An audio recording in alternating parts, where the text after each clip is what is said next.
Gracias. Y veo que tengo ahí el fondo de la comisión de emergencia, lo cual me agrada. Bueno, primero que nada, buenas tardes y segundo, agradecer mucho al programa de gestión de riesgo de la universidad la invitación. Yo quiero decir que estos son unas jornadas de investigación y curiosamente lo que vamos a ver es algo que yo no sé cómo señalarlo, que es donde se concreta la práctica de lo que se investiga, ¿verdad? Tanto José Ángel como Melvin son personas que actúan directamente en el tema. Le faltó currículum, señalar currículum a los dos porque la verdad es que es un lujo tenerlos, las dos son personas bastante ocupadas. Y José Ángel anda por todo, diré por ahora que por toda Latinoamérica, aunque yo sé que también sale de Latinoamérica, este, dando orientación a los gobiernos de cómo administrar los riesgos y en una perspectiva desde las finanzas. Y en el caso de Don Melvin, bueno, igual me pasa con José Ángel, cada vez que hablo yo del tema, aprendo mucho. Porque, bueno, yo soy del área de las ciencias sociales, además mucho vínculo con la maestría de gestión de riesgo de la Universidad de Costa Rica, donde tiene uno también la oportunidad, bueno, con la misma comisión, de tratar mucho con científicos. Y en algún momento uno planteó una observación importante que se la hago ver a don Melvin y ya en algún momento también a José Ángel, y es el el cortocircuito que se da entre el conocimiento del riesgo que se genera en la universidad, en la investigación científica sobre los sismos, sobre los fenómenos hidrometeorológicos, sobre los deslizamientos, sobre cualquiera de estas cosas, y las decisiones de tipo financiero. Y cuando hablamos, y poco a poco yo he ido teniendo que aprender que cuando usamos la palabra riesgo y hablamos de de la gestión de riesgo, literalmente todo al final concluye en un tema de racionalidad financiera. Y bueno, tentaba acá utilizar presentaciones para demostrar que eso es cierto.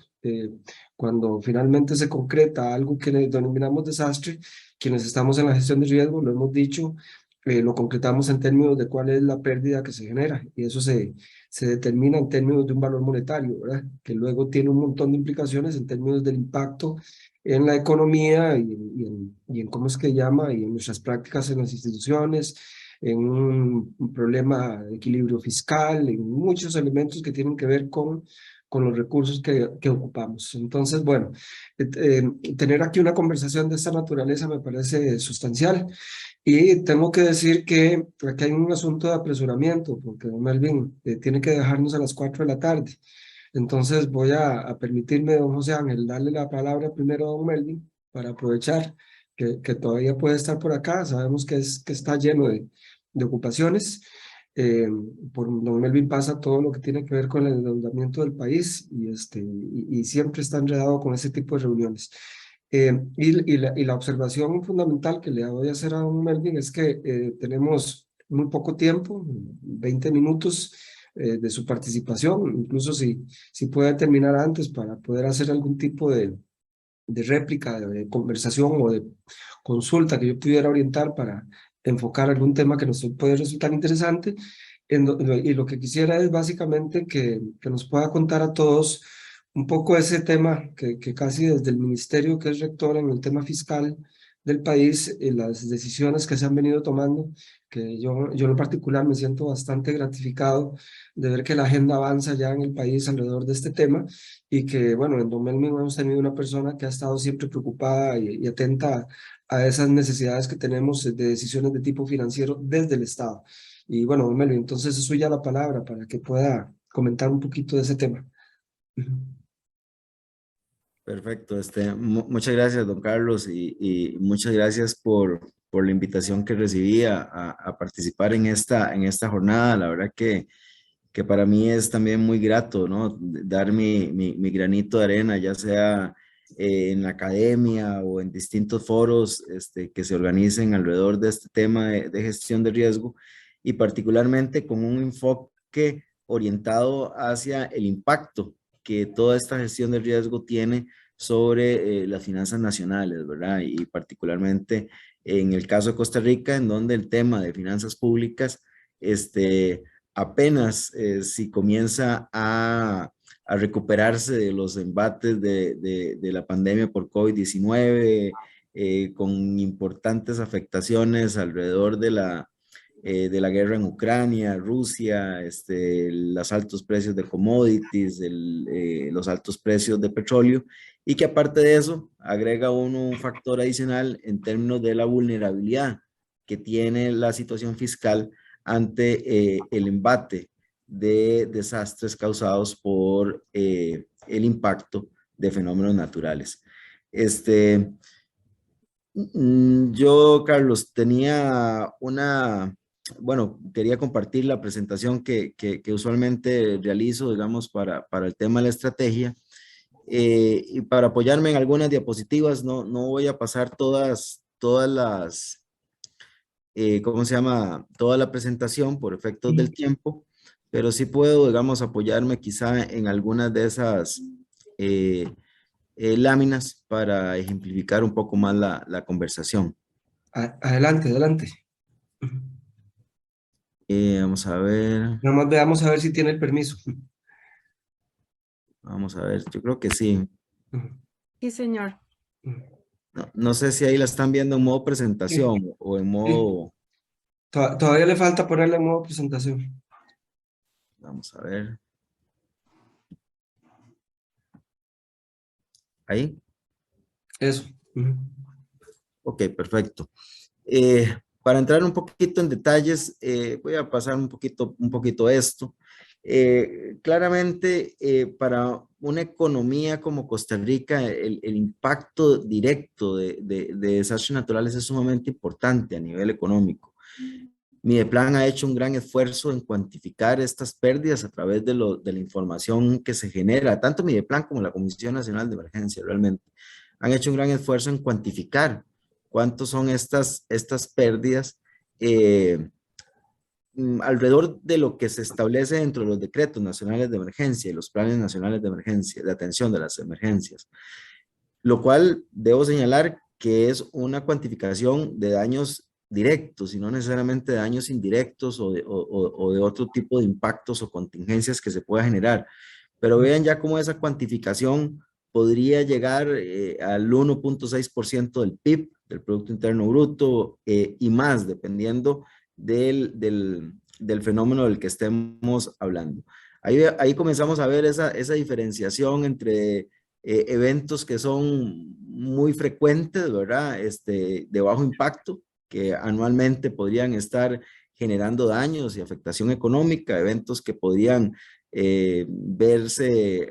tener afectaciones de alrededor del 0.3% del PIB, pero también aquellos eventos que se salen de la métrica, ¿verdad? Como en estos casos, por ejemplo, el evento en Cinchona y la tormenta tropical Nate, que sumaron en esta cuantificación cerca de 1.6% del PIB o 1% del PIB. Eso es en la cuantificación, ¿verdad? Pero obviamente que las estimaciones y las pérdidas probables que se realizan de eventos por fenómenos naturales podrían ser mucho mayores, ¿verdad? En términos de cuantificaciones superiores al 3% del PIB. ¿Y cómo nos impacta esto en el caso de Costa Rica, siendo Costa Rica una economía pequeña y abierta, ¿verdad? Bueno, claramente a nivel de comercio, turismo, inversión extranjera directa hay una afectación súper importante, ¿verdad? Las cadenas de producción se comienzan a entrabar, las importaciones y exportaciones no fluyen tan como deberían ser, ¿verdad? Hay destrucción también de los factores de producción, hay pérdidas de capital, y muchas veces, desafortunadamente, también pérdidas humanas que también implican, digamos, una afectación en los niveles de crecimiento potencial de una economía. Y se paraliza la continuidad de algunos servicios. Claramente, entonces, el impacto para una economía como Costa Rica, imaginémonos en un sector como el turismo, en donde una carretera se bloquea, se cae un puente, no hay acceso, la zona está inundada, difícilmente, digamos, la reactivación económica se logra en un muy corto plazo. Y obviamente eso significa un esfuerzo de asignación de recursos fiscales para poder volver a una normalidad, ¿no? en todas las fases de la emergencia. Primero se activan recursos para la atención inmediata a la emergencia, después se activan recursos para tratar de rehabilitar algunas zonas o alguna infraestructura. Hay reasignaciones en el presupuesto, lo que iba para una institución pues se designa y se moviliza presupuestariamente para otra institución. Pero también hay impactos que no necesariamente se ven en la movilización de recursos, ¿verdad? Porque Hacienda no es que, o el ministerio, los ministerios de finanzas no es que tienen una bolsa de recursos ahí disponible para atender emergencias. Muchas veces tiene que salir a buscar esos recursos para atender una emergencia particular, especialmente cuando se trata de reconstrucción de infraestructura. Y eso significa entonces que los gobiernos, en el caso de Costa Rica, ahí tienen que salir a buscar esos recursos en los mercados financieros, ya sean mercados financieros internacionales o locales, y esto significa que se genere mucho más presión sobre el ahorro nacional. Y esa presión en el ahorro nacional repercute usualmente en aumentos en las tasas de interés, afectaciones en los tipos de cambio, y muchas veces también la actividad alrededor de esa vulnerabilidad fiscal puede repercutir también en la calificación de riesgo que tiene un país, y eso impactar también de segundo rebote las tasas de interés o el costo de financiamiento al que accede un país. Entonces, adicionalmente, los movimientos y restricciones presupuestarias que se le imponen a un ministerio como el Ministerio de Hacienda también no son fáciles, ¿verdad?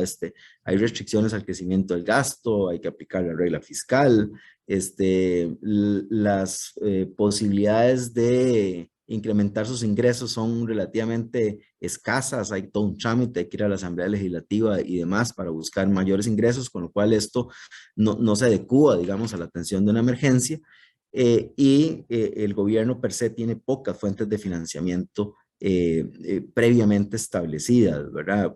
En el caso de una emergencia no se trata de que puedas salir a buscarla, sino más bien tener todo planificado para que en el caso de que suceda una emergencia poder activar los instrumentos financieros necesarios. Entonces, claramente bajo este panorama, una afectación por un evento de este tipo genera menos ingresos por una caída en la actividad económica, por un enchabamiento de los mecanismos de producción, un incremento en los gastos, y que va aparejado posiblemente también a un incremento en el financiamiento, en los costos de financiamiento, y eso repercute claramente en un mayor déficit fiscal o en cifras fiscales más deterioradas, ¿no? Con lo cual, vean la importancia, digamos, que tiene que de una forma preventiva, de una forma anticipada, los gobiernos, y en el caso de Costa Rica, estén preparados para atender los eventos de diferentes magnitudes. Y particularmente eso es lo que pretende la Estrategia Nacional de Riesgo. A pesar de que Costa Rica tiene un sinnúmero de instrumentos de planificación en materia de gestión de riesgos, ¿verdad? Tiene el Plan Nacional de Desarrollo, el Plan Nacional de Inversión Pública, los planes nacionales de gestión de riesgo, los planes de adaptación climática y demás, hacía como falta, ¿no? Un instrumento que ligara todos estos mecanismos de planificación nacional en materia de gestión de riesgo con la arista financiera o con la arista fiscal. Y es ahí entonces en donde surge la Estrategia Nacional de Gestión de Riesgo de Desastres para el caso de Costa Rica, que lo que pretende básicamente es generar un marco estratégico, ¿no? Un marco orientador en donde permita gestionar los riesgos fiscales que se derivan de desastres por fenómenos naturales y por tanto mitigar de esa forma el impacto que estos eventos generan, pero desde el punto de vista fiscal, desde el punto de vista financiero. Y básicamente la estrategia lo que tiene son 4 lineamientos que podrían parecer lineamientos muy básicos, pero realmente ahí en esos lineamientos está la génesis de lo que es toda la gestión financiera que podría generar un gobierno. Un primer lineamiento tiene que ver con los elementos de cuantificación y disponibilidad de información, o sea, tiene que ver con cuantificar los perfiles de riesgos asociados a desastres. ¿Y por qué toda esta información es importante? Bueno, porque es importante saber cuántos son los impactos probables para que uno pueda tomar decisiones sobre cuánto tiene que protegerse a nivel financiero. Esto es como comprar un seguro. ¿verdad? Si no sé cuánto puede ser la pérdida, no sé cuánto puedo asegurar. Y en dónde asegurarlo y contra qué asegurarlo. Entonces, la información, tanto científica, académica, es súper valiosa para poder volcar esa información en una toma de decisiones desde el punto de vista fiscal. No es lo mismo decir que puedo tener un evento aislado que puede afectarme un 0.3% del PIB, lo cual puedo tal vez quizá cubrir fácilmente con el mismo Fondo Nacional de Emergencia, a que me digan que hay una muy fuerte probabilidad de que tenga un evento que impacte en un 5% del PIB y ahí no hay recursos o no hay instrumentos financieros que permitan, digamos, tener esa capacidad de reacción.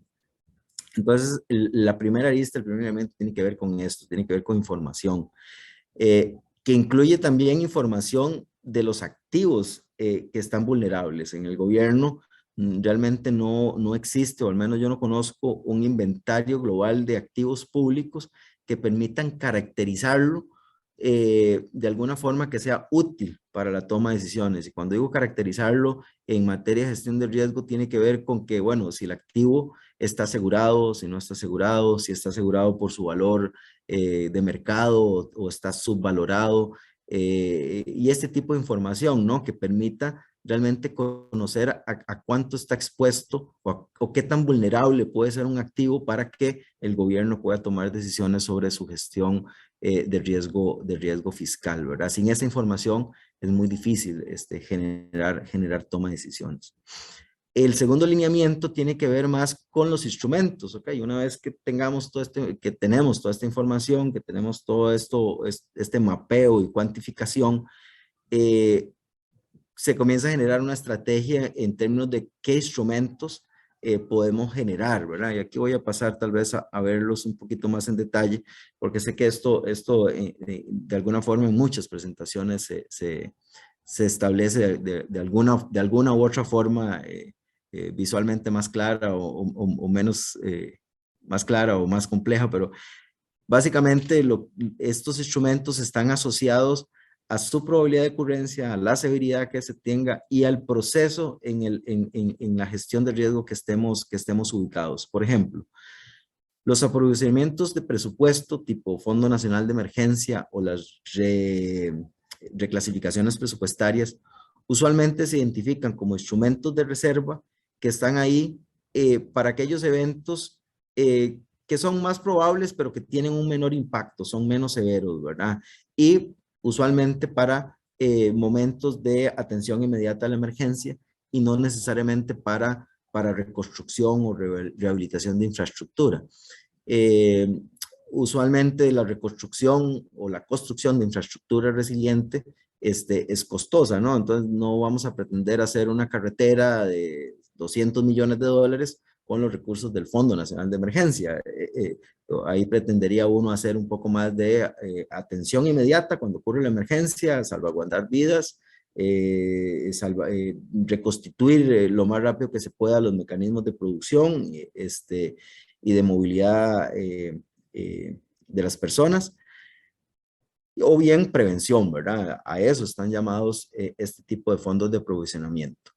Y si nos movemos hacia la derecha, en los instrumentos que tenemos, están los instrumentos más hacia la derecha de, ¿cómo se llama?, de transferencia de riesgo, tipo seguros o tipo emisión de bonos catastróficos, en donde deberían estar diseñados para posiblemente eventos menos probables, pero de un mayor impacto, de una mayor severidad, o para atender aquellos eventos de mayor cuantía en los procesos posiblemente de construcción o reconstrucción.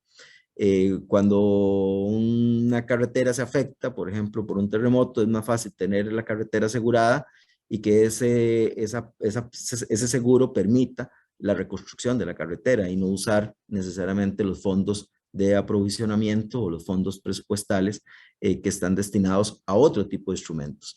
Entonces, este lineamiento tiene que ver con ese balance de instrumentos que debería tener un gobierno para gestionar los riesgos fiscales. No, un único instrumento no es necesariamente válido para atender todas las fases o todos los eventos que se generen, digamos, en el marco de la gestión de riesgo, sino que hay instrumentos que son instrumentos financieros que son más atinentes, un poco más adecuados para diferentes etapas, para algunos tipos de evento y para algunas etapas de la gestión de riesgo y otros que son destinados a otros. El tercer lineamiento tiene que ver con fortalecer la resiliencia en infraestructura pública. Y básicamente esto trata de, primero, en la nueva infraestructura, tener como elemento fundamental en la valoración de los proyectos de inversión pública, pues los elementos relacionados con desastres naturales, ¿no? Y obviamente incorporar en su proceso de diseño y de costeo los elementos que hagan más resiliente esa infraestructura, ¿verdad? Eso de alguna forma en el mediano y largo plazo podría significar menores costos de mantenimiento y menores costos de afectación y una reducción en la vulnerabilidad que tenga la infraestructura pública que se está desarrollando. Y para la infraestructura que ya existe, bueno, eso significa también hacer las valoraciones respectivas de su vulnerabilidad y para lograr impulsar el mantenimiento adecuado que permita darle una mayor vida útil a esta infraestructura en torno a los eventos que podrían ser afectados. Y aquí obviamente que la planificación urbana, la planificación, todas las labores que hacen los gobiernos locales para identificar las zonas de riesgo y demás es fundamental, ¿no? Para valorar esa vulnerabilidad de la infraestructura pública. Los planes reguladores, en el sentido de que los planes reguladores puedan incorporar una perspectiva también de gestión de riesgo es sumamente importante para efectos de este tipo de estrategia, porque esa información, esa toma de decisiones claramente permite reducir vulnerabilidades. Y un último lineamiento que tiene la estrategia, que es básicamente rendición de cuentas, ¿verdad? Y transparencia en la gestión financiera del riesgo de desastres naturales, lo cual significa de alguna forma difundir la estrategia, ¿verdad? Y aparte de eso, pues, generar y divulgar los planes de implementación, los planes de acción que se deriven de esta estrategia para poderla implementar y la generación de información, ¿no? De información fiscal que sea atinente a desastres naturales o a cambio climático. Y en este sentido, pues hay toda una labor que desarrollar, particularmente en el Ministerio de Hacienda, y que afecta a todo el sector público para desarrollar clasificadores de gasto, clasificadores de gestión de desastres que puedan realmente cuantificar desde una perspectiva fiscal todos los gastos, inversiones y recursos que se destinan a la actividad de gestión de riesgo. Yo con esto, Carlos, haría una pausa para ¿cómo se llama? Darle espacio a don José Ángel y después, pues, obviamente atender cualquier consulta o cualquier comentario sobre la presentación. Así que muchas gracias, Carlos. No, gracias, Melvin. Es que creo que le diste un muy bonito enfoque a la presentación desde un ámbito, digamos, muy de carácter académico y científico. Primero, en términos de entender el tema del costo de oportunidad que significa tener que atender los desastres. La inversión que requerimos para poder darle atención es inversión que distraemos de otro tipo de inversión que podría estar más enfocada en buscar bienestar y desarrollo. Hiciste también referencia a una naturaleza de eventos. Y hay unos eventos de los que pusiste ahí que son de carácter extremo, como son los sismos, y pusiste otros como Nate, que también es extremo, ¿verdad? Porque fue una tormenta tropical que nos dejó las mayores pérdidas de algún evento de esa naturaleza. Pero sí señalar que hay unos eventos pequeños en términos de su monto de pérdida que se reflejan de manera directa, que por ejemplo son las sequías o los eventos de déficit hídrico. Y curiosamente, en términos del registro que podemos hacer normalmente de esos eventos son de monto pequeño. Pero hablaste del impacto indirecto y una de las cosas que se ha dicho mucho en la teoría es cómo algunos eventos que son de carácter extensivo, donde la pérdida directa no se ve tan manifiesta y directa, luego en lo indirecto sí tiene un impacto muy importante en la economía, que se refleja en el mediano y largo plazo y sobre todo en los sectores de economía más vulnerables. Y esto es muy interesante porque la tendencia del cambio climático justamente va a que se reproduzcan con más insistencia ese tema. Y luego hiciste ahí una referencia con el tema de lo relevante de la información científica. para poder apoyar la toma de decisiones financieras. Y esto, ahorita más tarde, creo que con la presentación de José Ángel podemos retomarlo como para hacer un cierre bonito. Entonces, bueno, voy a pasar la palabra a José Ángel.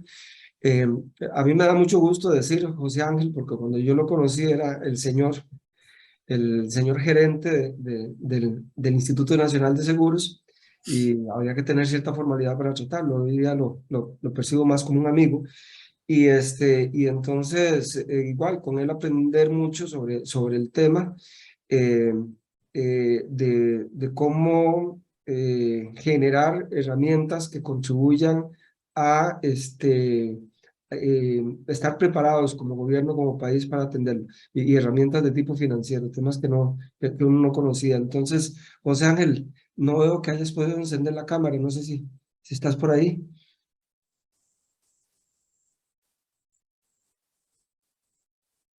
Hola. Sí, está con la cámara encendida, Carlos. Ok, es que no lo veo. Bueno, adelante, José Ángel. ¿Me escuchan ahora? Ahora sí te veo. Ok, Gracias. yo creo que no voy a usar presentación. Melvin, si quiere puede quitar eso, la presentación suya para que nos podamos ver todos. Claro que sí, con mucho gusto. Gracias. Primero, no, muchas gracias por la invitación a participar en esta actividad. Realmente, digamos, estos temas creo que eventualmente se van a empezar a resolver. Fundamentado en la academia. Es muy complejo, es muy complicado y el apoyo de la academia es fundamental. Tal vez apoyándome más bien en la presentación y en las palabras que ya dijo Melvin, yo creo que lo primero es considerar, tener siempre en mente que la gestión financiera de riesgos de desastres es un elemento de la gestión de riesgos de desastres, ¿sí? O sea, no existe ningún instrumento financiero que pueda, o un conjunto de instrumentos financieros, un portafolio de ellos, que vayan a resolver en forma eficiente los problemas de los impactos de los desastres si antes no se ha hecho los procesos de mitigación y adaptación. Eso, número uno, eso siempre hay que tenerlo muy en cuenta y lo digo, aunque yo me enfoco en la parte financiera, pero sin ese marco no hay manera. Ahora, viendo la parte financiera no más, nada más que eso, yo creo que Costa Rica ha hecho un paso muy importante, digamos, en el momento en que ya emitió este decreto ejecutivo, que ya tiene un documento de política pública específico para el financiamiento de riesgos de desastres. Es un documento, digamos, el de Costa Rica es un muy buen documento, es un excelente documento y tiene varios de los lineamientos que son similares a los otros países. Por ejemplo, el de la identificación del riesgo y la necesidad de evaluar diferentes instrumentos para la atención del desastre. Entonces, el primer país que lo sacó fue Colombia en el 2013, si mal no recuerdo, si mal no me equivoco, y la acaban de revisar con las lecciones aprendidas de pandemias, cambio climático y demás, ahora en diciembre del año pasado. Entonces, esto es un hito realmente para el Costa Rica, que ya pues se una al grupo de países a nivel mundial, no solamente en Latinoamérica, que ya están teniendo digamos, esta política pública. Dicho sea eso, el documento es súper importante, da la guía general a nivel macro, y desde el Banco Mundial sí recomendamos fuertemente empezar a trabajar en un plan de implementación, porque si no, el documento no va a generar resultados concretos, sino que va a ser un documento más sin impacto. Entonces, ese plan de implementación, que generalmente se hace a unos 4, 5, 6 años, es fundamental. Si no, la estrategia como tal se puede convertir en un documento que no impacta. Tal vez creo que el primer país que sacó un plan de implementación público hecho por medio de una resolución ministerial fue Panamá. Y que le da todo el seguimiento de parte de la Contraloría de Cuentas, etcétera, para que realmente las cosas se implementen. Esos son, digamos, el marco un poco general, y todo eso está muy bien. Ahora, casi como en cualquier cosa de negocios o administración pública, es absolutamente indispensable cuantificar, ¿sí? Sin esa cuantificación, en particular de los pasivos contingentes que podrían generar los desastres, simplemente nos quedamos en unas conversaciones muy buenas, muy interesantes, puede haber un plan de trabajo, pero que igualmente no va a llegar a ningún rumbo sin la misma. José Sí, perdón, ¿nos puedes decir el concepto de los pasivos contingentes? sí, perdón. Pasivos contingentes son pasivos que el Estado a nivel nacional o nivel territorial o subnacional pueda tener en caso de que se ocurra un evento. O sea, el pago de una deuda es un pasivo, plata que se debe, pero que no es contingente. Se sabe de forma cierta que esa plata hay que pagarla, ¿no? En el caso de las pérdidas o reducción de ingresos por desastres, no sabemos, simplemente no lo sabemos. Entonces, por eso es que se habla de contingencia. Y como no sabemos simplemente si va a ocurrir un evento y si ocurre, de qué tamaño es, entonces recurrimos básicamente a las probabilidades y a los modelos estocásticos de desastres para empezar a ponerle algún número. Hay muchas maneras de hacer esto. Puede ser desde utilizando información histórica, o puede ser utilizando modelos semiprobabilísticos o probabilísticos totalmente. No hay nada perfecto, ¿sí? Y las diferentes fuentes para hacer esa evaluación se deberían utilizar. Lo que sí recomendamos es la información histórica, verla con mucho cuidado, porque somos de memoria muy corta, ¿verdad? En el caso de la Comisión de Emergencias, han hecho un esfuerzo extraordinario por tener incluso información de los decretos de emergencia desde el año 91. Sí, que incluye el terremoto de Limón, o el de Alajuela, ya se me confundió. Entonces, esa información es súper valiosa, sirve además para calibrar modelos y probabilísticos y demás, pero partimos del supuesto de que no hemos visto en la historia lo peor que puede pasar en el futuro. Hay más exposición, hay más activos, hay más población, hacemos las cosas no de la mejor manera, los territorios no se usan de la mejor manera, etc.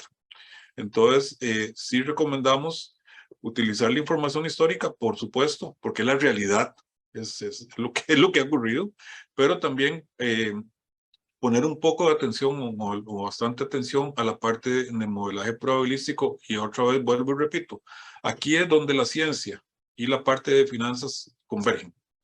Por ejemplo, en la primera presentación acerca de tsunamis, que muchas gracias, estuvo muy interesante,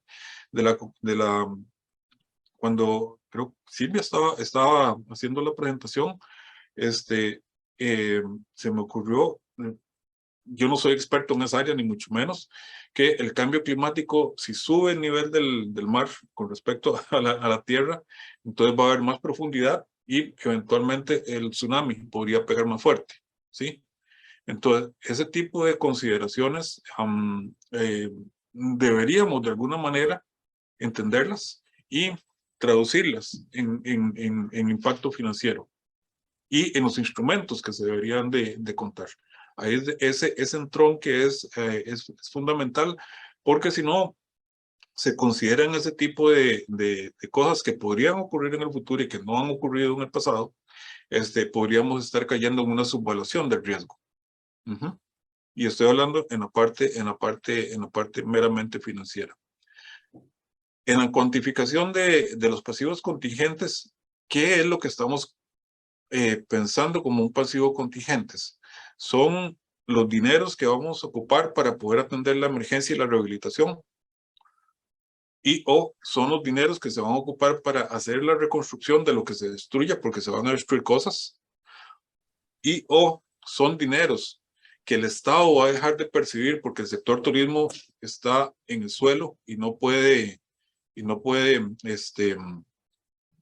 pagar impuestos porque no produce riqueza. O son apoyos de tipo social para las personas que se desemplean, etcétera, etcétera. Todas esas preguntas hay que hacérselas y ver realmente qué se está cuantificando y cuál es el problema que se desea resolver. Una vez que está esas decisiones que son de tipo soberano, cada país, cada gobierno lo decide de acuerdo a sus prioridades y a su entender. Ahora sí, empezar a pensar en los diferentes instrumentos financieros. Como Banco Mundial, sí recomendamos no un instrumento en particular, porque no es físicamente imposible, sino una serie de instrumentos que se pueden utilizar dependiendo de la probabilidad de ocurrencia y la severidad de los eventos. Tener plata parqueada en un fondo de emergencias es caro. Tiene costos de oportunidad social, tiene costos de oportunidad de desarrollo, etcétera. ¿Sí? Eso estamos claros. Sin embargo, si el país, como es el caso de Costa Rica, tiene una alta exposición a desastres de origen natural, resulta que tener esos fondos de emergencia, esas platas separadas, esperando que ocurra algo, tiene un sentido financiero y fiscal y macroeconómico, en el cual ningún otro instrumento, ni seguros, ni líneas de crédito contingentes o ex post, etcétera, vaya a poder llenar ese vacío. Entonces, esa mezcla, ese conjunto, o ese portafolio de instrumentos financieros que tienen un sentido dependiendo de las características probabilísticas de los riesgos o de los eventos que se quieran cubrir.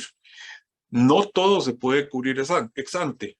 No tiene ningún sentido tener asegurados o cubiertos de alguna manera todos los montos los montos máximos de los desastres. Simplemente no hay plata en el mundo para eso, en ningún país.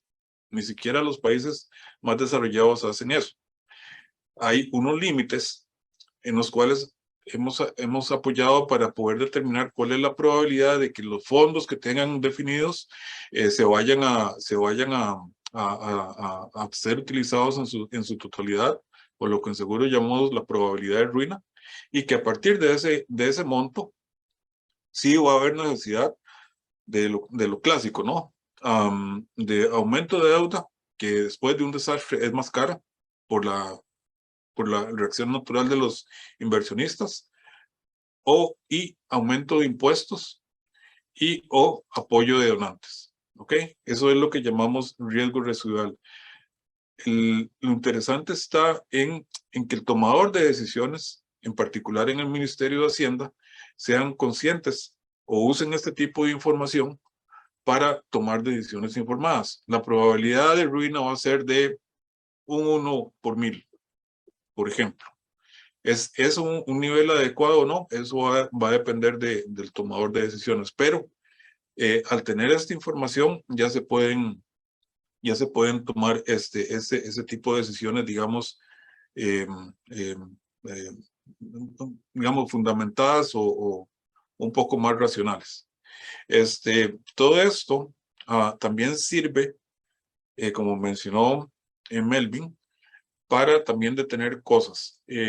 Cada vez más las empresas que se encargan de hacer el cálculo o de fijar el rating soberano están incorporando más y más la exposición a desastres que pueda tener el país, por un lado.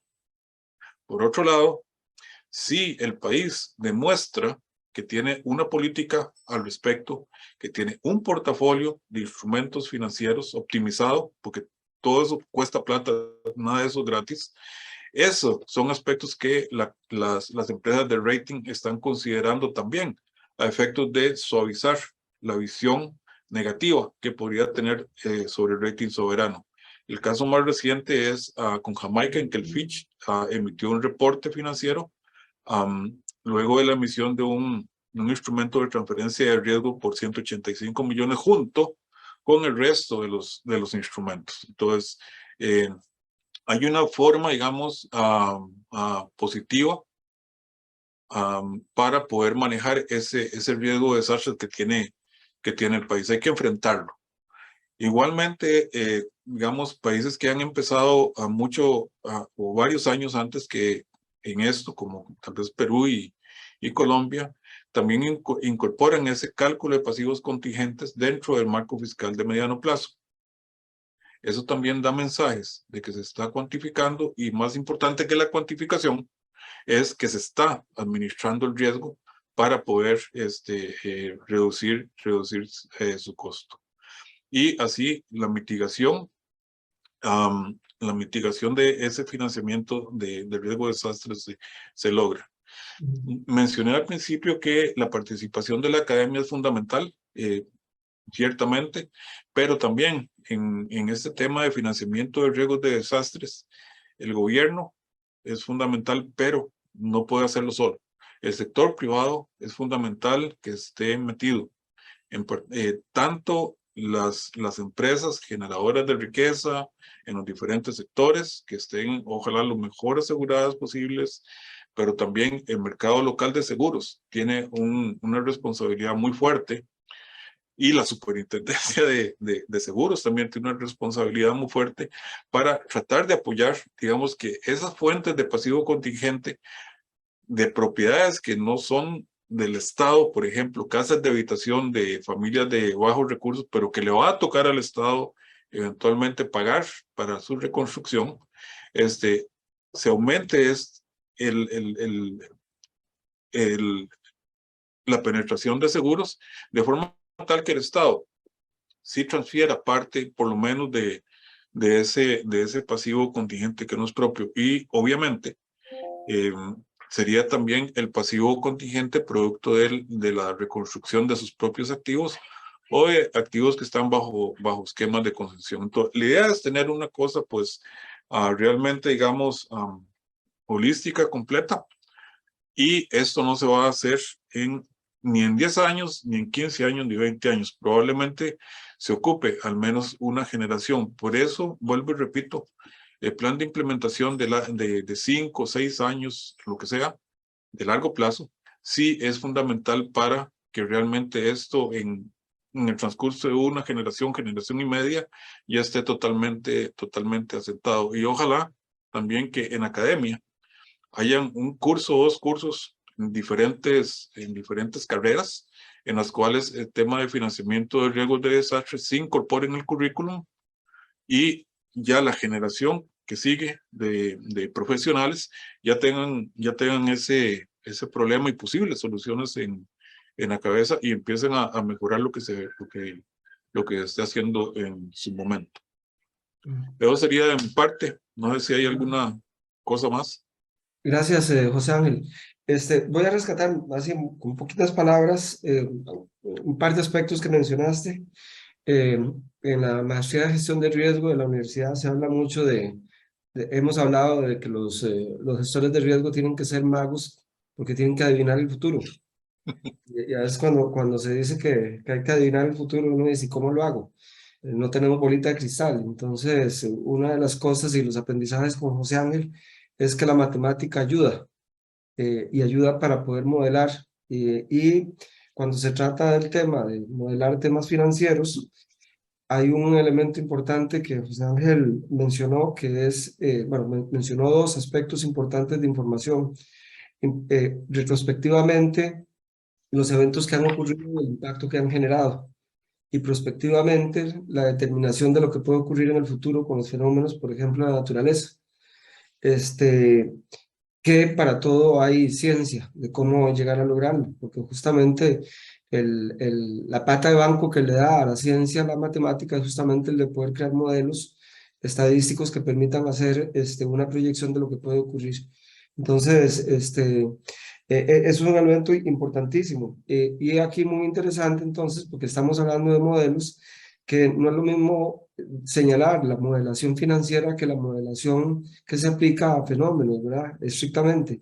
Y lo digo porque en el marco del espacio en que estamos, hablamos mucho de la modelación, pero hay que entender que esa modelación se circunscribe al comportamiento de los fenómenos, no al comportamiento de las pérdidas futuras. Y justamente las ciencias financieras hacen exactamente lo mismo, o sea, hay un parecido, hay un paralelismo en términos del concepto de modelación. Y el otro elemento que José Ángel ha planteado es que cuando se habla o se hace una discusión desde el punto de vista financiero de los desastres, justamente el concepto de pérdidas es un concepto financiero, ¿verdad? La pérdida es el valor monetario, la estimación monetaria de lo que se dañó. Pero José Ángel nos lo dice de manera bastante fregada cuando nos dice que van a ocurrir fenómenos y va a haber destrucción y hay que atender la destrucción. Entonces, ese concepto nos lleva justamente a incorporar el concepto contingente de estos eventos, de estos eventos que pueden ser de carácter natural, pero que se transforman en un fenómeno social cuando de por medio hay una pérdida que debemos ver cómo se restablece. Pérdida de vida humana, pérdida de bienes, pérdida de activos, etcétera. Y entonces se vuelve un tema financiero, este tema del impacto de los desastres. Finalmente termino con un concepto que tiraste ahí y lo dejaste nada más ahí picando, ¿verdad? El tema de no es un instrumento en particular, y es que aquí la observación que hemos tenido es que desde el punto de vista formal el país tiene un único instrumento, un único mecanismo, que es el fondo de emergencia, en donde justamente un estudio de hace ya 15 años de la Universidad, del Instituto de Investigaciones Económicas de la Universidad de Costa Rica, dijo que hace casi 20 años, sí, que poco a poco se notaba la tendencia de que íbamos a perder capacidad fiscal para atender los desastres, ¿verdad? Y hoy en día lo estamos demostrando. Entonces, bueno, eso son las observaciones. Melvin, yo no sé si usted quiere reaccionar a algunas de las palabras de José Ángel. No sé si hay, y bueno, me dicen si hay alguna pregunta. Sí. Sí, yo quisiera hacer unos comentarios muy breves. El primero es que efectivamente sorprende la similitud del instrumental técnico que se requiere en finanzas y que se requiere en la modelación de gestión de riesgo. O sea, el instrumental es muy similar, las destrezas que se requieren a nivel de formación son inclusive muy parecidos y creo que ahí hay un potencial de sinergia, digamos, para entenderse desde el mundo financiero, económico, hacia el mundo de la gestión propiamente del riesgo de desastres. Lo otro es respaldar las palabras que mencionaba don José Ángel en sentido de que el gobierno no lo puede hacer todo.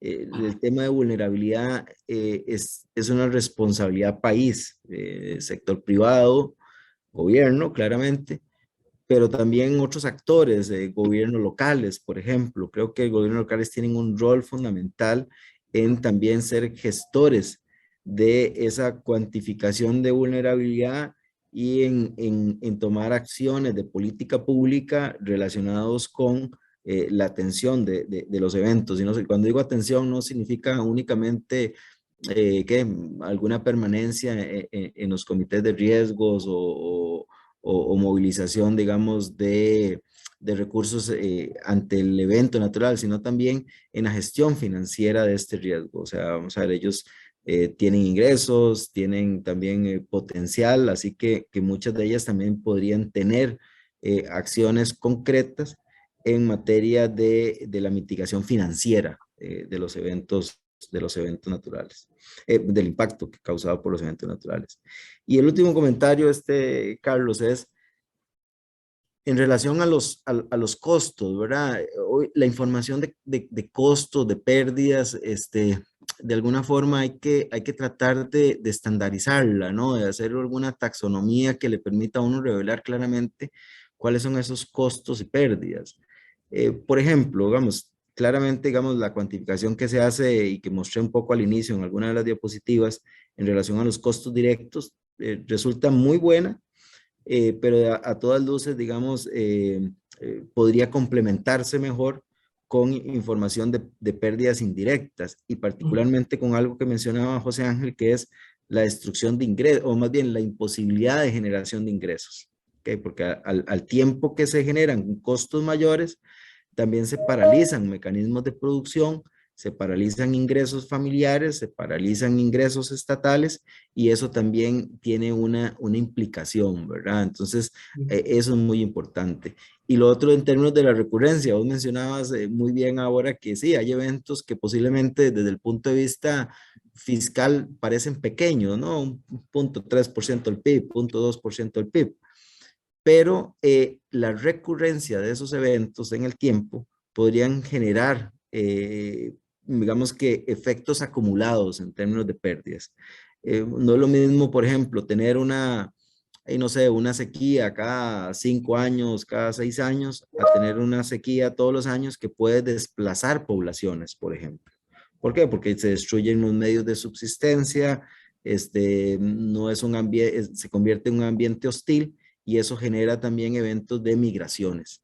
Y es un tema, digamos, que en el mundo cada vez es más recurrente hablar de migraciones climáticas, ¿no? Gente que huye de su estado natural hacia otros lugares porque el clima ya no les permite, digamos, subsistir, ¿verdad? Entonces, el tema de costos, ¿verdad? Es un tema que hay que tratar como de hacer una taxonomía, una cuestión mucho más estandarizada que nos permita realmente hacer una comparación, no solamente el interno del país, sino internacionalmente. Bueno, a eso último quería nada más mencionar que sí estamos haciendo un pequeño esfuerzo, básicamente con los sectores donde el monto de pérdidas o el impacto de pérdida directa se evidencia como el más notable para estimar el impacto indirecto. Hay 5 sectores con los que estamos trabajando, pero nos quedamos sin tiempo como para detallar un poquito de qué se trata el trabajo que estamos haciendo. Lo que también, pero sí lo que resulta interesante es que del dato sobre pérdida directa hay que sumar una serie de variables o indicadores de tipo macroeconómico, mesoeconómico, y cómo es que se llama, y bueno, justamente observamos que para poder hacer ese tipo de evaluación de impacto indirecto requerimos aprender también a usar otro tipo de variables, y ese esfuerzo entonces lo estamos tratando de hacer con algunos profesionales de algunas de las instituciones, pero justamente queda como otro reto de academia, formar gente que pueda hacer ese tipo de análisis de impacto, incluso dentro de las facultades de economía, pero también de otras facultades. Bueno, Katia, no sé si hay alguien con alguna pregunta o si algunos de los que están coordinando las sesiones tiene algún otro comentario. Bien, bueno, en el chat no tenemos ninguna pregunta. Quizás si alguien quisiera abrir su micrófono y realizar alguna intervención, pues podría hacerlo en este momento. Don José Ángel, quizás si deja de compartir. Sí, nada más, tal vez nada más quería mencionar sobre este slide. O sea, esto tal vez suena un poco esotérico de los instrumentos y el portafolio. Este es un caso concreto, es real, es de Jamaica. Sí, digamos, ahí hay una serie de instrumentos que ellos han definido tanto para atender la emergencia como para la reconstrucción, dependiendo de la frecuencia y la severidad de los eventos. Por ejemplo, abajo, para atender la emergencia, tienen un fondo de contingencias similar al Fondo Nacional de Emergencias por 31 millones. Y en la parte de transferencia de riesgo tienen seguros paramétricos, el CAT Bond que mencioné ahora por 185 millones y una línea de crédito contingente con el BIT para eventos que son medianos en cuanto a tamaño y un poquito menos frecuentes. Y lo mismo, hay una serie de instrumentos concretos para el caso de reconstrucción, como son el aseguramiento indemnizatorio normal, común y corriente que se consiguen en los mercados.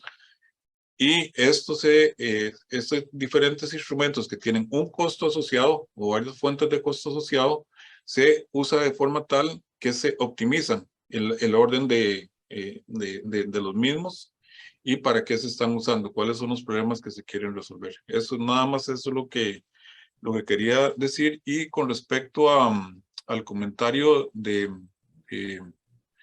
Carlos, definitivamente cuando el sector académico, digamos puro, el profesional, empieza a trabajar con su contraparte o una contraparte en un ministerio de Hacienda, realmente se logran cosas muy interesantes. Y, por ejemplo, está con la experiencia con el Servicio Geológico de Colombia y el Ministerio de Hacienda de allá. Nosotros participamos asesorando y realmente se lograron afinar mucho el lápiz para ciertos instrumentos contra terremoto que Colombia colocó en su momento. Entonces, ese intercambio, veo por un lado del Ministerio de Hacienda, economistas o actuarios, empezar a entender un poquito lo que es la parte física del riesgo y viceversa, para ellos, ver cómo todo el modelaje científico se puede traducir en términos financieros y en soluciones concretas para transferir o para financiar riesgo, el que sea, se vuelve un proceso muy rico y que puede ir mejorando para todos. Eso era. Muy bien. Muchas gracias, don José Ángel. Don Álvaro, quería realizar algún comentario, me parece. Sí, tal vez destacar la actividad de la semana pasada. No sé si José Ángel o Carlos quieren entrar en detalle. Y la semana pasada se hizo una actividad muy relevante. Responsables de seguros de todo el mundo, había gente de Europa, Norteamérica, Sudamérica, se reunieron en Costa Rica a petición de la Superintendencia de Seguros con Tomás Soleil. Y el tema puntual eran los seguros y la gestión del riesgo ante desastres, donde fueron 2 días de análisis muy interesantes de la relevancia y la pertinencia de estos enfoques que se están dando ahorita y la preocupación que hay. El hecho que la Superintendencia de Seguros de Costa Rica promoviera esta actividad a nivel global, donde pudimos ver esfuerzos que se están realizando en muchas partes del mundo, cómo unir o cómo discutir el enfoque de los seguros en el tema de la gestión del riesgo de desastres, fue muy interesante ver las diferentes aproximaciones, inclusive algún instrumental que ellos tienen. Ahí estamos haciendo algunas gestiones para que algunos de esos instrumentos los podamos traer. Estamos en ese proceso de gestión ahorita, de manera que el país se enriquezca, pero sí me parece relevante destacar en este espacio académico que hay una discusión interesante sobre el tema y tal vez, bueno, José o Carlos pueden ampliar un poquito más sobre eso, pero sí me parece que este espacio es importante mencionarlo. Gracias. Bueno, lo que yo podría decir es que en realidad tenemos una dinámica muy activa como nunca habíamos tenido sobre la discusión financiera alrededor de este tema. Y eso hace eco un poquito de un concepto de prioridad que aparece en el Plan Nacional de Gestión de Riesgo vigente, que estableció que el tema financiero iba a ser el primer elemento de prioridad dentro del esquema de trabajo que íbamos a tener. Entonces, yo voy a retomar muy rápido lo que señaló Melvin y José Ángel, en términos de que, bueno, que dicha, ya por decreto salió la estrategia financiera, pero ya también Hacienda, por ejemplo, dispuso dentro de su labor la elaboración del clasificador de gasto funcional, donde se intenta determinar, identificar cuántos recursos están asignando las instituciones al tema tanto de adaptación como de gestión de riesgo, y tiene un compromiso de aquí a 2 años de contar con un inventario de activo público. Ese inventario, para tenerlo muy claro, es muy importante, porque si usted dice voy a tener una política de seguro, tengo que saber qué voy a asegurar, y el que es asegurador lo primero que va a ir a ver es ese activo para ver si es asegurable. Entonces no solamente venir y anunciar que voy a asegurar, sino también ver si puedo asegurar. Y luego, lo otro que se ha planteado acá, que lo mencionó José Ángel, pero que Melvin lo respalda, es el tema de la necesidad de la diversificación, de la diversificación en cuanto a instrumentos, según la naturaleza de los eventos, según la recurrencia, según el impacto y según lo que podemos. Entonces, Y bueno, ahí lo dejo porque mucho se podría decir, pero quiero decir que estamos muy activos y esta actividad que refirió Álvaro es una de muchas otras cosas que se están haciendo dentro del sector y no solamente el ministerio. Entonces, bueno, voy a darle, don Marcial, la palabra a don Melvin, que creo que va a reaccionar de manera inmediata y luego, si le parece, Elena y Katia, Marcial al final. Sí, Carlos, nada más quería una breve reacción a algo que vos dijiste sobre la actividad y el interés que tiene la arista financiera en todo esto.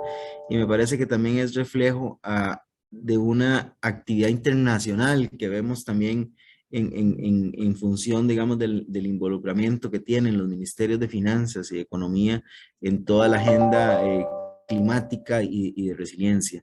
El Ministerio de Hacienda actualmente está adscrito a varios foros internacionales, dentro de ellos el B20, el foro de vulnerabilidad climática y la coalición de ministerios de Hacienda para la acción climática, que son foros en donde participan ministros de Hacienda, ¿verdad? Entonces, ahí claramente se comienza a gestar, inclusive a nivel internacional, esa integración, ¿no? De toda la labor que se hace, por un lado, en materia de acción climática, resiliencia, pero por otro lado, las acciones concretas en política pública alrededor de la agenda fiscal.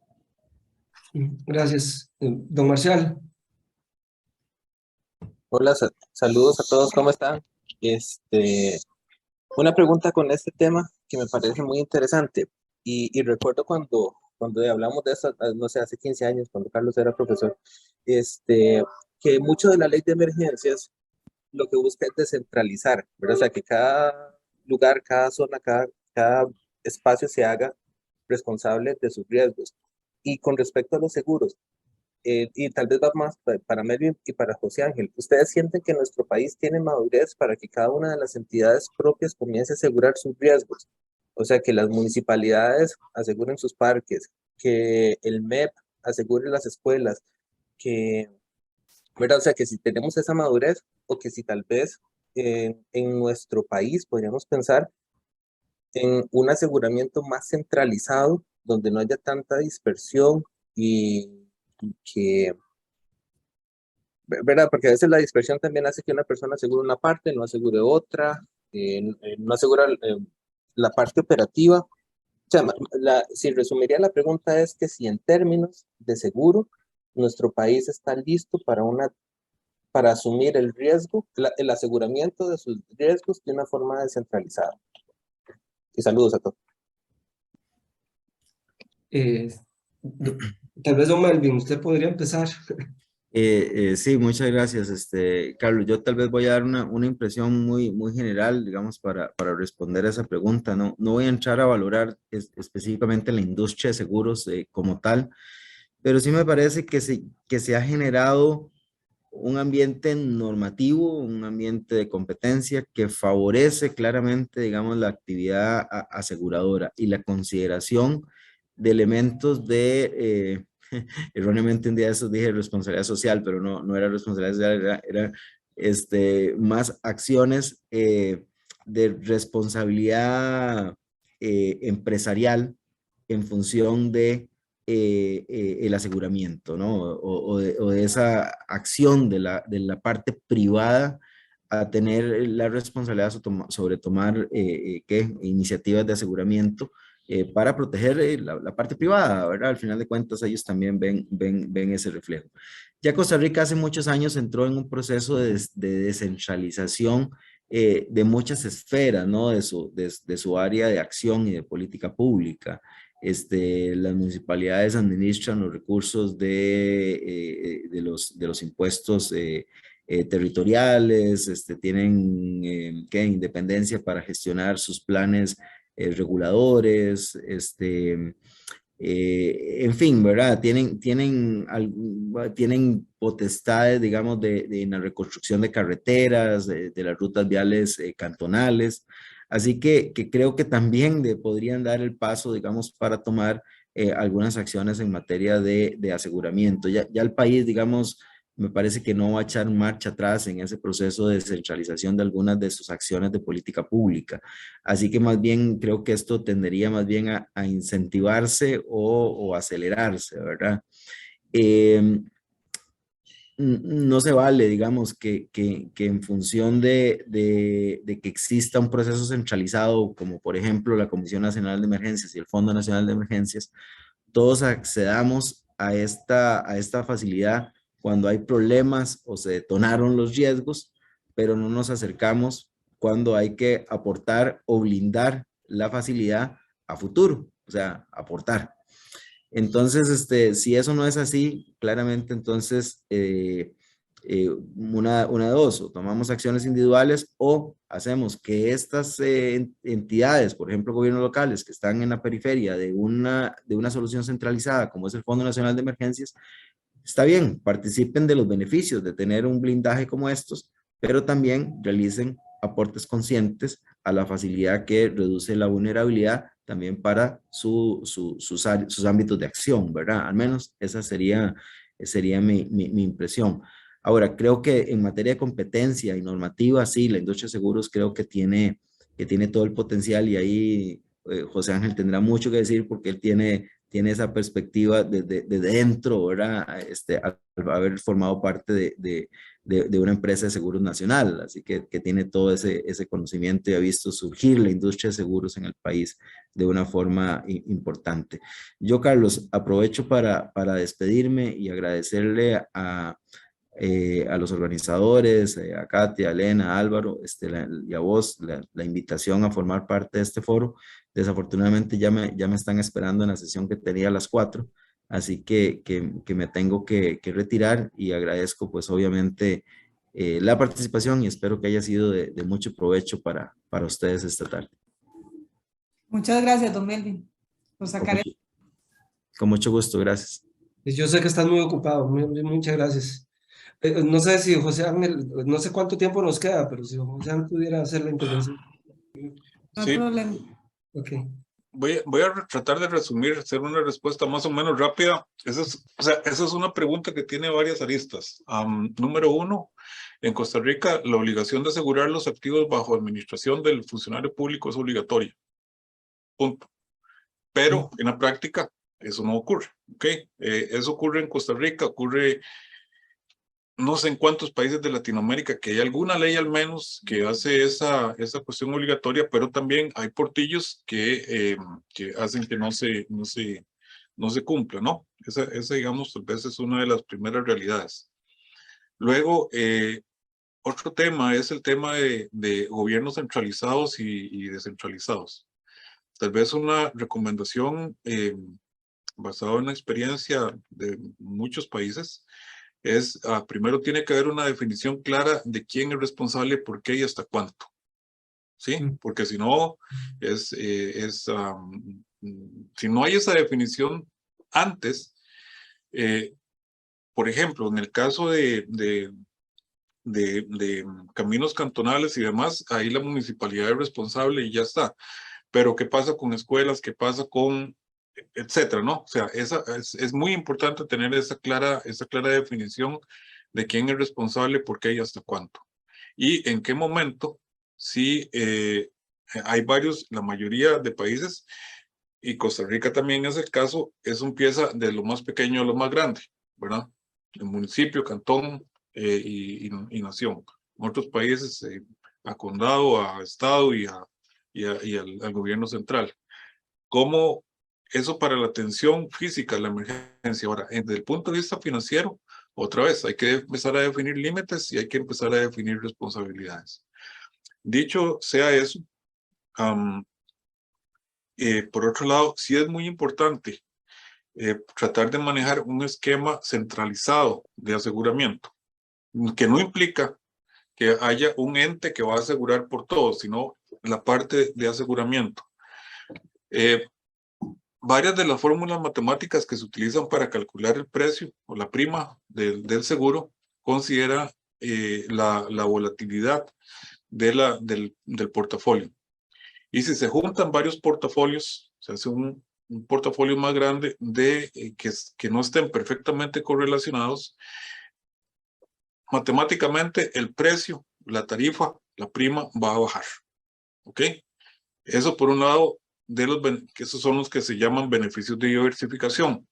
Y por otro lado, también van a haber reducciones en precios por economías de escala.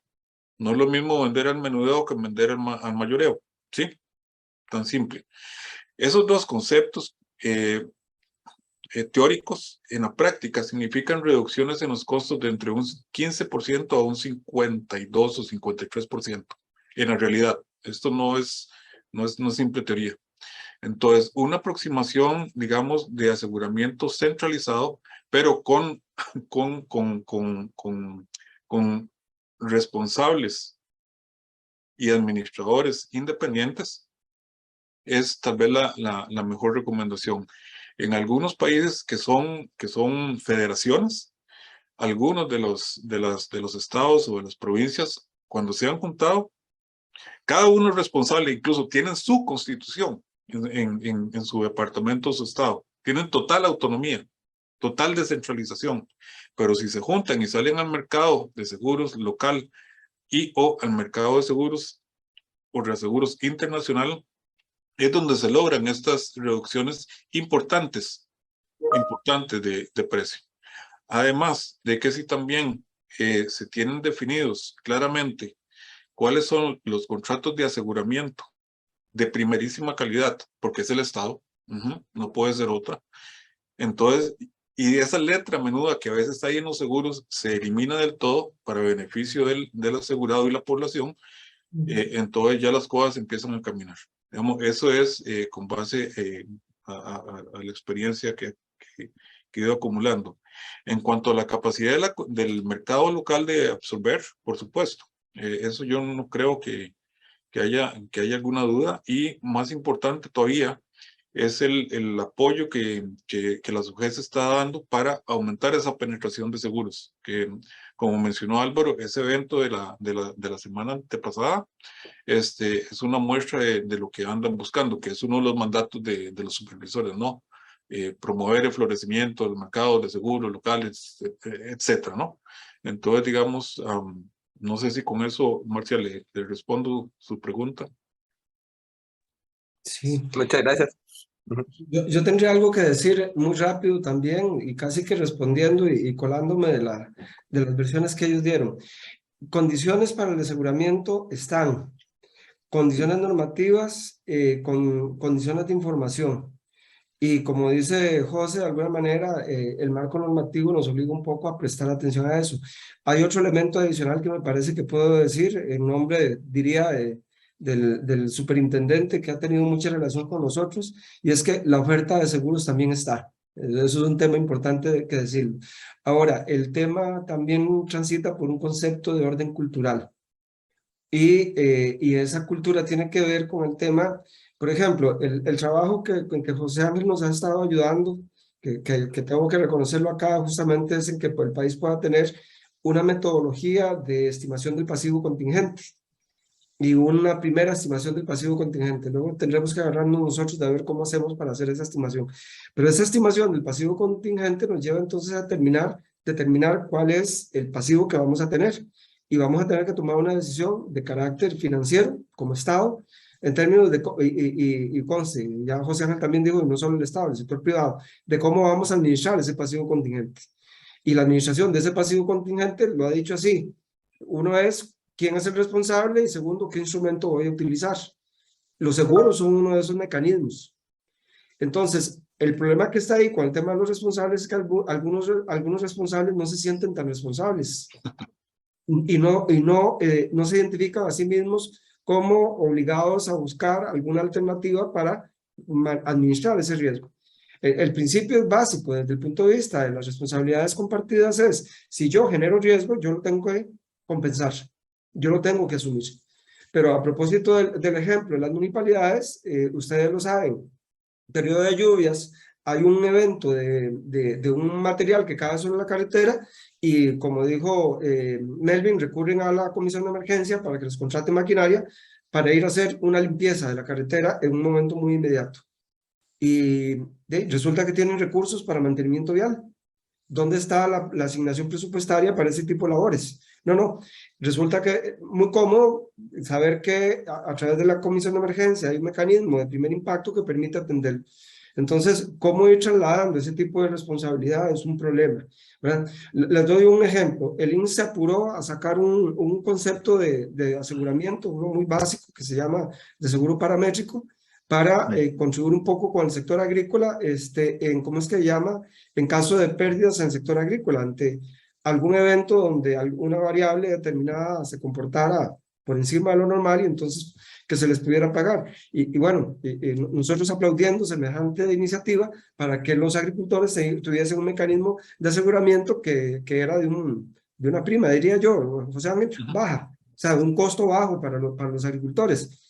Sorpresa, una vez que estuvo listo, las autoridades del sector agropecuario andaban detrás de nosotros y de otras instituciones viendo a ver si éramos nosotros los que suscribíamos el seguro para apoyar a los agricultores. Esto significa que entonces estábamos, perdonen la expresión, puede sonar para alguno incómodo, pero apadrinando a los agricultores en el riesgo que asumen. Y eso debería estar implícito, digamos, en el análisis de negocio que hacen para determinar lo que es posible y lo que no es posible. Es decir, es cultura. Entonces, lo que quiero decir, para no extenderme mucho, Marcial, es que las condiciones están, pero falta todavía elementos de cultura. Por eso incluso la estrategia financiera habla de promover ese marco de responsabilidades. Y que no sea entonces un tema que por el garrote o por la ley se exija que tengan que tener, sino por la convicción y la necesidad que observen, ¿verdad? Y debemos empezar, para terminar, con las instituciones que tienen a cargo servicios públicos que son críticos. Esos son los primeros que deben asegurar. Y las municipalidades pues cumplen un rol importante en términos de servicios muy directos hacia la población, ¿verdad? Por ejemplo. Pero ahí lo dejo. Sí, nada más para agregar, o sea, vuelvo y repito, este problema es complejo y es complicado. Y si es complejo y es complicado, hay que hacerlo por partes. Y otra vez, ya ustedes tienen la guía, ya tienen la estrategia, la política pública y el plan de implementación es el que va a permitir ir resolviendo el problema poco a poco, ¿verdad? O sea, idealmente el Estado como Estado que es, en el tema de aseguramiento, que es lo que hacen las multinacionales, que tienen instalaciones por todo el mundo, hacen un solo aseguramiento, no es cada la instalación que está en Costa Rica, la que está en Vietnam o la que está, cada una no, se hace un solo portafolio y obtienen los beneficios de la diversificación de riesgo. El Estado en Costa Rica y en general en cualquier país puede también tener esos beneficios financieros o esa reducción en costos. Y no se puede pretender dejar de hacer pasos intermedios porque no se puede hacer lo ideal, ¿no? Al contrario, es un proceso. Y ese plan de implementación es el que permitiría al país ir fijando cuáles son las prioridades, cuáles son las instituciones críticas, acueducto, la caja, etcétera, ¿no? Ir definiendo todo eso y irlo resolviendo con el objetivo que al final del día, si es la decisión del país, poder hacer una cosa completa en ese sentido, que permite hacer una reducción de costos y que sea sostenible en el largo plazo esos gastos, porque son gastos, no son inversión, ¿no? Entonces, eso es parte, digamos, del desafío que hay adelante. Y yo creo que también otro de los desafíos más importantes es la falta de información de la exposición con objetivos o para objetivos financieros, ¿sí? Entonces, eso también es otro trabajo que hay que ir haciendo poco a poco. No se puede esperar a que esté perfectamente, pero ir trabajando con lo que se tiene y ir avanzando poco a poco. Muchas gracias.